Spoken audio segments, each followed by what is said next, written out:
Excuse me, are you Adam Graham? The very same. And this is my old-time radio snack wagon.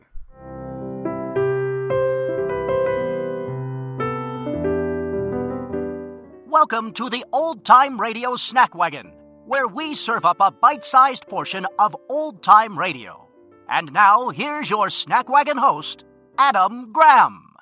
Today's snack's a bit bittersweet. The early days of mass entertainment over radio and film saw the stars of vaudeville and burlesque being brought to the mass media to become the first superstars. Their origins were often exceedingly humble.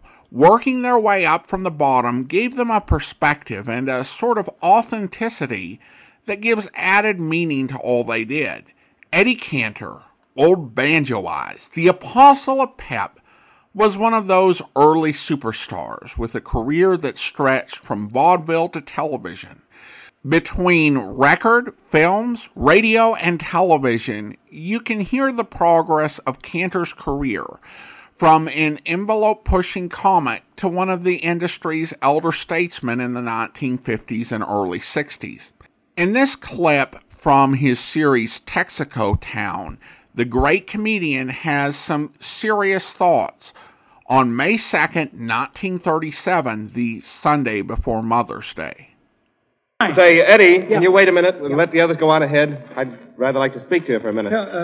Well, what's on your mind, Jimmy? Well, I was just wondering if you'd hold next Sunday open for me, Eddie. Next Sunday? Why? What's happening? Well, my mother's coming on for Mother's Day, and I want you to have dinner with her. Why, sure, James. Better yet, look, you all come and have dinner at my house. Oh, thanks a lot. That'd be great. Mother'd love it.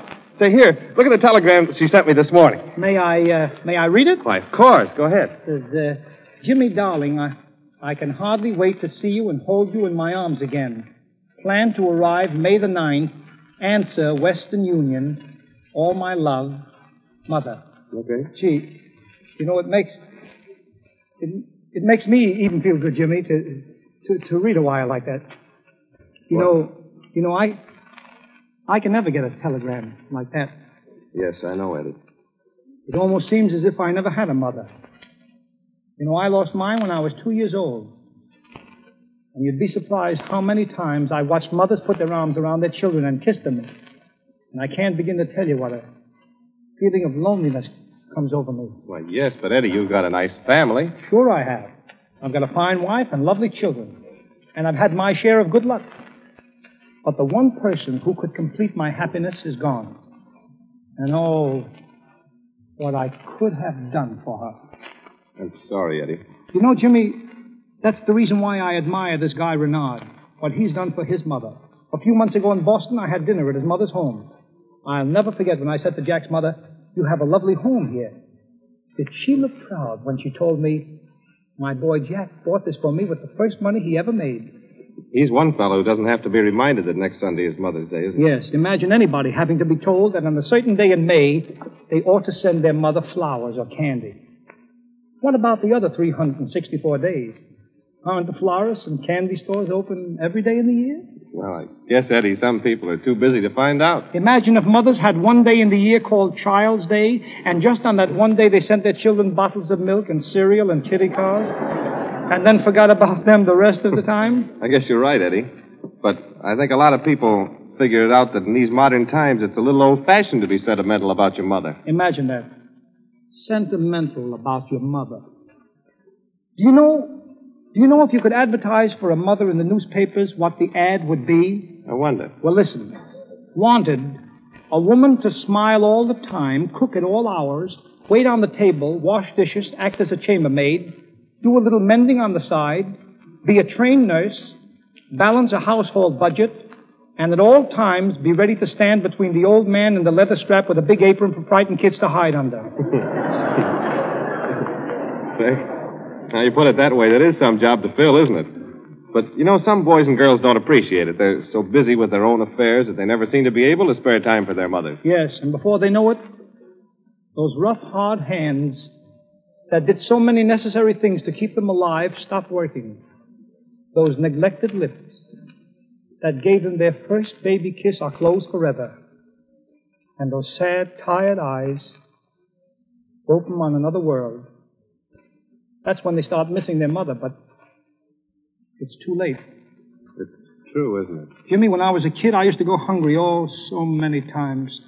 And plenty of nights I slept on the cold roof of a tenement on the east side of New York. And the one thing I needed was that somebody to put her arms around me and hold me close. You'd be surprised, Jimmy, how filling a mother can be and how warm she can make you feel. And you don't know how many times since I've wished that for just 1 minute I could have my mother sitting somewhere out there in the radio audience so I could talk to her, ask her how she feels, and tell her that I'd like to do something to make up for all the poverty and suffering she went through in her short stay on this earth. Oh, come on, snap out of it, kid. Why don't you sing a happy song and forget it? If you don't mind, Jimmy, I'd just as soon finish the program. While the details of Eddie Cantor's early life can be hard to piece together due to the fact that he was born in 1892 to Russian immigrants, there are some things that we know. His mother passed away in the summer of 1894, either when Eddie Cantor was 2.5 or just before his second birthday. The fate of his father is not known, and he was raised by his grandmother. While this scene was scripted, it definitely speaks to Cantor's feelings. Cantor's thoughts on motherhood and the importance of mothers are poignant because they come from the perspective of absence, and it also reflected the difficult emotions that Mother's Day can bring up, which was not a typical topic for the golden age of radio. Yet Cantor wasn't a typical entertainer. While he's not well remembered in the 21st century, he was a skilled entertainer and a complex human being who knew many ways to make people laugh and also touch their hearts. It's time for me to close up the old snack wagon, but don't worry, we'll be back with another serving of old-time radio goodness before you know it.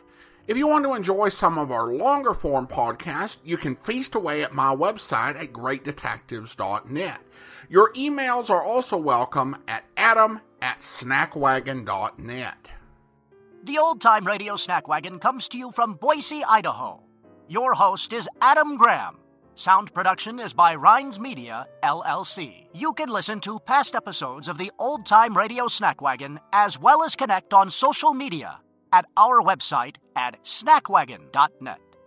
Email suggestions for episodes to adam@snackwagon.net. This has been the Old Time Radio Snack Wagon.